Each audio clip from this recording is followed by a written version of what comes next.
Hey guys, what's up? Welcome back to the channel. It's Cynicalex, and today we're going to be counting down the top 10 worst mistakes that an MFF player can make. And now, I know that these are going to be tough. You're going to maybe relive some of your darker moments in Marvel Future Fight, but it's good to make these kinds of videos because not only do we get to see things that we should avoid, but we also get to, have a round of commiseration and sort of silent prayer for those people who have lost so much and made such colossal mistakes. And hopefully making this video, we will all avoid these mistakes in the future collectively as a player base. So let's jump in. Coming in at number 10, we have a gross misunderstanding of how physical and energy attack Uru and Odin's blessings work on different characters. Now this one you might be thinking, is not really that bad, and Alex, like, you're starting off the list kind of slow, but this one's actually quite insidious, because to see a player equip both energy attacking Urus or Odin's blessings and physical attacking Uru or Odin's blessings on the same character basically means that they lack that fundamental understanding that every single character, regardless of what type of damage they deal, only buffs their damage via one type of stat, whether that stat is energy attack or physical attack, or in the case of Victorious and Hulk, their HP. But that really represents a large gap in their knowledge as a player, and it can turn into not only an extremely costly mistake, because you're going to be spending so many crystals unequipping these physical Urus from Sharon Rogers, but it also lowers the amount of resources you have in your inventory to use on other characters, so it actually makes your other characters weaker, and it means that the characters you're equipping them on are not even going to perform better, because they're not even getting the buffs that they should be getting from those Odin's blessings or those Urus. So it creates this infuriating scenario where you're like, I'm building this character, why aren't they stronger?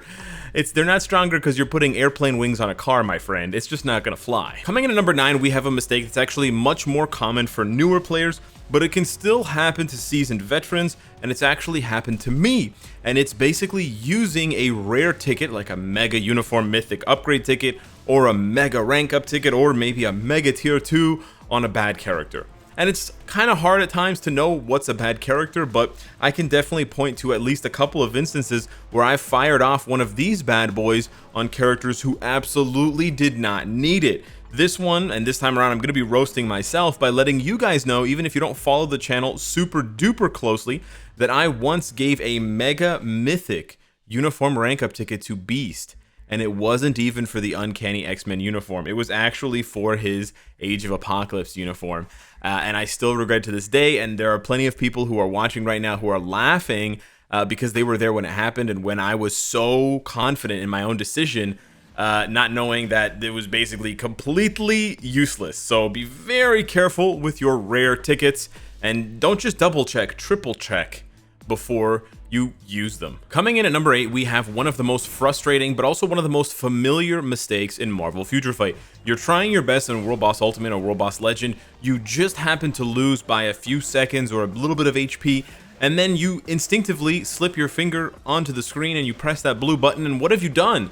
Instead of clicking home, you've spent crystals to respawn and try again. Now yeah, you'll respawn not at the beginning of the fight, but where you died, and you'll be allowed to basically finish the fight at that point, but it still really stings, especially if you don't have very many crystals, as the person Queepzilla in this screenshot does. So this one honestly could have more warnings attached to it. There could be a button that confirms that you really want to spend crystals before you go ahead and jump back into the fight, but it still is one of the easiest ways to accidentally spend almost a full uniform's worth of crystals on something that you can just restart and try again later and get done in under 5 minutes. In Marvel Future Fight, we have a lot of characters. Some of them are free, some of them cost crystals, and then still others cost premium currency in the form of being a premium character. Now, one of the most frustrating things that you can do in Marvel Future Fight is actually using a premium selector on a character that isn't actually premium at all.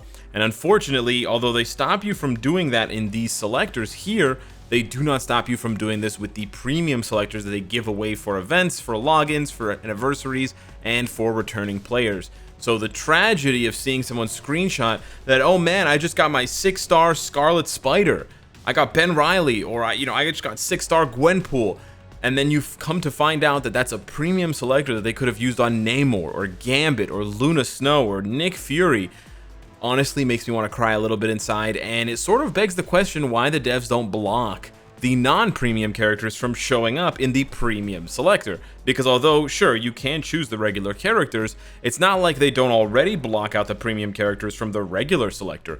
We know that when you scroll through at the end, you're going to be met with no other characters. They don't even appear on the list anymore, and that should also be the case in reverse for the premium selector. At number 6, we have another way to carelessly spend way too many crystals doing something that you can do without spending any premium currency at all, and that is the crystal craft that you can click accidentally and use up to either craft different items, and you could spend hundreds of crystals with just a couple of buttons. It's a lot of buttons to mistake, but it's still possible. Or if you have a character under tier 2, using the crystal upgrade on their gears up to 20. I can't show you guys that one because all of my characters are gear 20 and above, little whale flex there, but these are two of the easiest ways to just spend hundreds if not thousands of crystals for an extremely small, almost insignificant amount of gain. The crafting one hurts, but the gear one hurts even more because it's just clicking that button in the middle above the upgrade button to switch to crystal craft, and then it's not knowing that when you hit crystal craft and you hit enhance, it actually costs crystals for every single percent. So if you roll it once and you see here that it took 4 rolls, it's going to multiply the crystal cost by 4. And so in the case of rolling like a 30, you can imagine that you can literally flush thousands of crystals down the toilet with just a couple of buttons on a single character's single gear upgrade.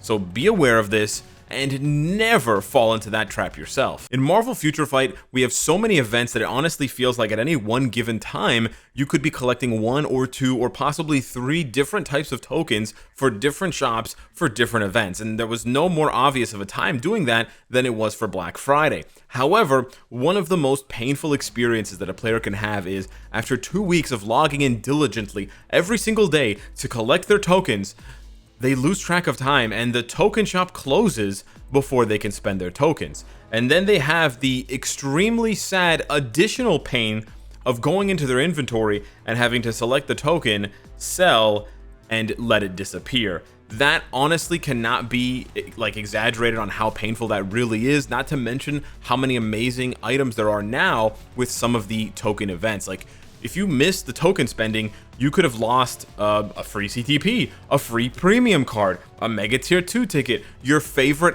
animated icon for your favorite character, and other rewards. So really this one in some cases is the most painful because it also invalidates 2 weeks of grinding an event every single day, but it's one that can also easily be remedied by just spending them early on that final day.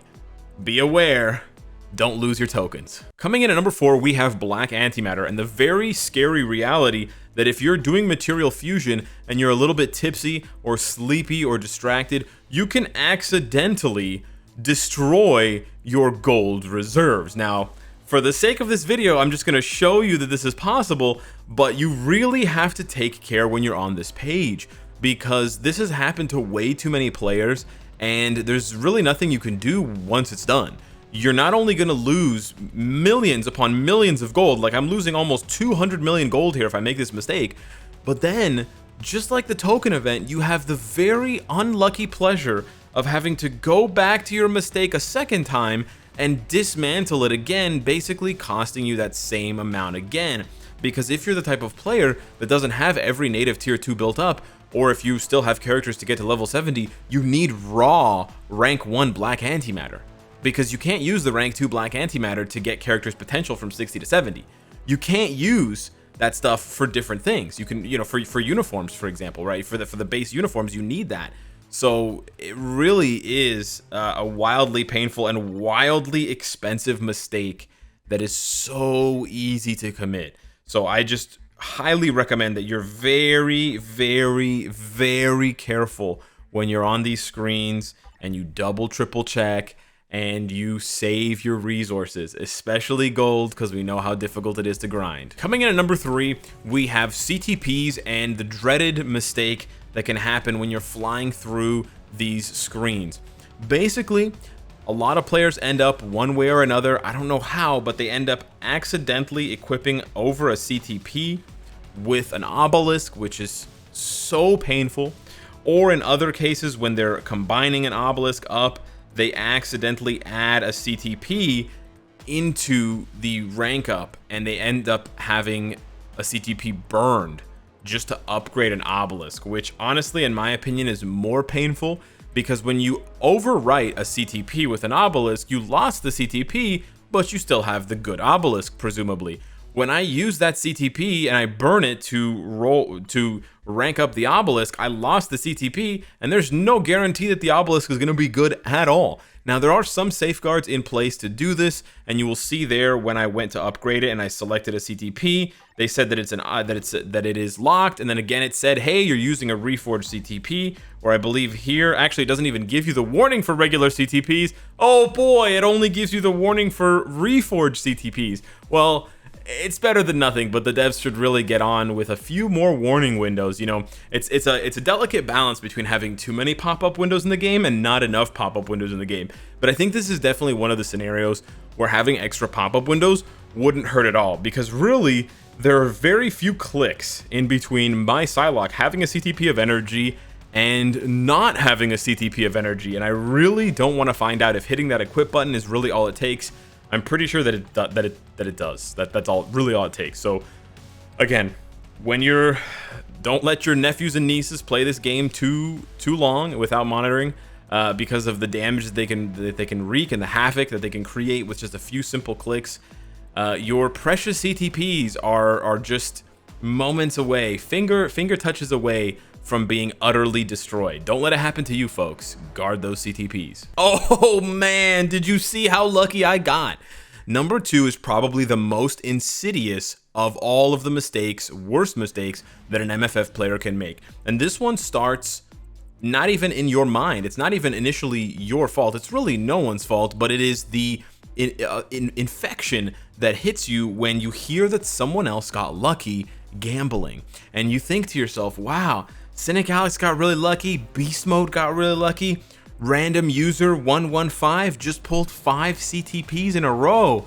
Man, I think it's my time. I'm gonna just try this out once. And you press the button and you're like, oh, here we go, boys. And then you're left with disappointment, because that is the number 2 biggest mistake that you can make in Marvel Future Fight. Thinking you're gonna get lucky and gambling because someone else got lucky. And this one hurts, especially because I personally want everyone to get lucky. The game would be more fun if people were luckier more often. And obviously there's a tipping point for that. If you have everything for free and everything is unlocked, then you're basically hacking the game and it's no fun, yada yada yada. But there should be a healthier medium than there is now.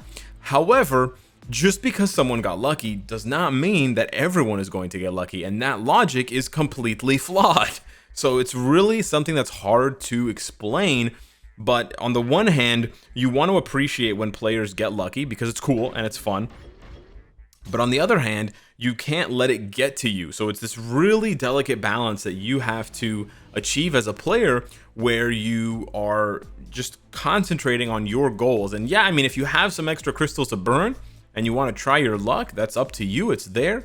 But the luck of one does not equal the luck of you. Doesn't rhyme, but it works. And so at number 1, we arrive at your comic cards. Now, your 5 equipped cards probably represent the largest boost to your entire roster, and individually represent the biggest boost that you can give your roster compared to any other item in the game. So their value is literally at the top, combined with the fact that the RNG involved in rolling there's so many layers to the RNG, in terms of the quality of the card, in terms of the stats down there, the random options, and then in terms of the crafted options. Once you've pumped all of those additional resources, I'm talking 30 random mythic cards, I'm talking 11,000 comic crafting cubes, tons of gold, and your blood, sweat, and tears. And then after all that, there is just one screen separating you from a combine versus a craft combine.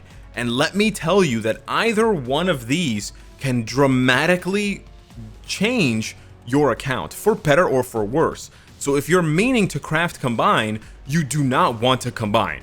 And if you're meaning to combine, under no circumstances do you want to craft combine. And yet, it's just one simple, click away. And the screens don't really look all that different. And if you're distracted, not paying attention, a little bit tipsy, a little bit tired, you can make a seriously grave mistake. At minimum, if you combine when you don't mean to, you're gambling the quality of your card, and if your quality is high, chances are it's going to end up being much lower, which crushes down the percentage of all of your crafted stats. So you're losing 1 to 3% on all of those stats, and then you're losing the 1, 2, or 3 good stats that you have randomly rolled. On the other hand, if you're craft combining, you're sacrificing a premium card when you didn't need to, which is worth a lot. And then on the other hand, on top of that, if you don't lock, like if you craft combine and don't lock stats, you could be losing months, years worth of work in a flash, in an instant. And to get that back is literally going to take you months. So for that reason, that is the #1 worst mistake that an MFF player can make. And that's why if your ex plays Marvel Future Fight, get a hold of their phone as revenge and destroy their comic cards. No, I'm just kidding. Amicably break up with your exes, people. Don't do that kind of stuff. Be a good person. Be the person you want to see in the world. Don't be toxic like I'm suggesting in this joke. And yeah, hit me up in the comments down below with your top 10 worst mistakes, or maybe just hit me up with one mistake that you think I overlooked. Thank you so much for watching. Smash the like button if you enjoyed the Watch Mojo content, and I'll see you in the next one. Take care.